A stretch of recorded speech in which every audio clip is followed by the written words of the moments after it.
Kecil masalah tarawih, masalah apa tu. Kita boleh duka cerita kat dah. Orang hak pandai tu dia buat fitnah. Jadi fitnah kata nyanyi ke dari awam tu. Dia nak tu perti pak kita duk mengaruh. Pak Ahmad tahun kali dah sungguh kita. Ya dari kita silap bahaya kata bulan Ramadan bulan wa amal. Bulan wa amal kena karwa belah boleh. Tapi bila 4 bulan Ramadan tu dah wa amal ya digando, wa sunat boleh follow fardu, wa fardu boleh kando 70 engko jatuh engko naik lagi. Amako dia menggaluk surat amal banyak bulan Ramadan tu. Ada satu orang mimpi jumpa satu orang dah mari rupa cerah serina mari. Mimpi lah bulan Ramadan tu dia mesti kepada kita semua tu. Bagi orang pandai baca Quran lah banyak baca Quran banyak. Pas kita ada anda baca Quran juz 1 siapa ambil Fatihah juz 1 kita Baqarah siapa kepada surah An-Nahl 114 surah kita ada anda baca kan. Tak anda tak ada ngaji kau muda-muda tu. Itu baca qul huwallah Quran tu. Ada baca Yasin malam baca Quran ada ti. Yasin juga pakai Quran. Ni daripada orang mimpi tu ada satu orang mari rupa cerah sana. Pakak-pakak baca Quran banyak ni boleh Ramadan ni. Jadi masa dah lama dah tulis Quran nak ilah daripada buk misah tu.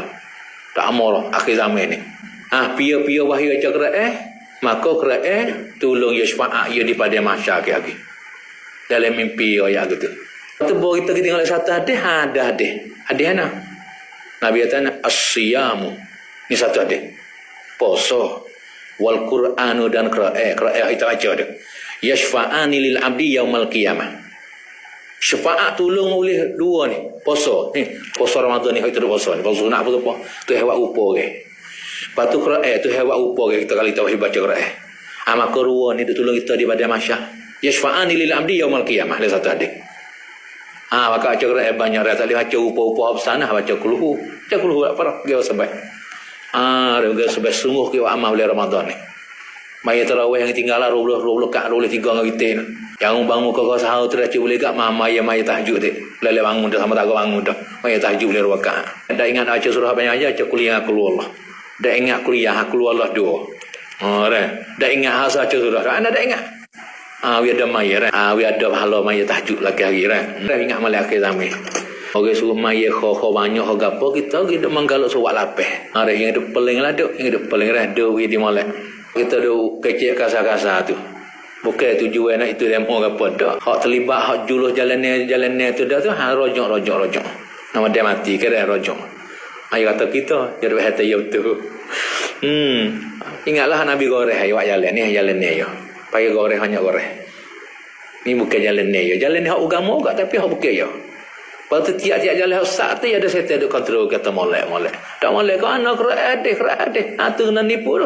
Kalimatul haq urida bihal batil. No nipu nyanyi orang awam tu orang di segi ngaji tu. Ya orang tu nak tupai ngaji Pak pergi kena ngaji hak kena hak betul tak apa selamat lah ya tak betul pakak. Akak-akak set. Tu dah bagi di akhirat lagi jadi rupanya. Wa qala allazina kafaru. Yang dak gambar kafaru tu ngak kape Buddha, kape Hindu, kape Sikh, kape Kristian, Yahudi fonu. Allazina kafaru ni masuk Islam hak julur wafak tu masuk lakot tu. Wa qala allazina kafaru barkatan dan berkata oleh gulungan kape. Ya kata di pada masyarakat lagi. Rabbana hai Tuhan kami. We nampaklah akan kami dua gulungan. Kenakan manusia dan jin tu. Ada Abdullah Najib menyesak kami tah dunia lu nampak kami. We ada apa kami nak jinyak. Nipu kami tah dunia dulu. Dia menyesak.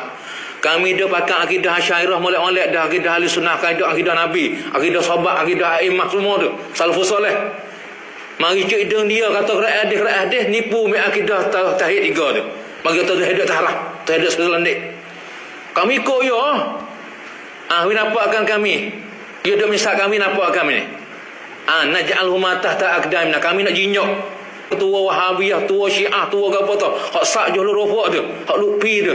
Di badan masyarakat nak jinyok menyek.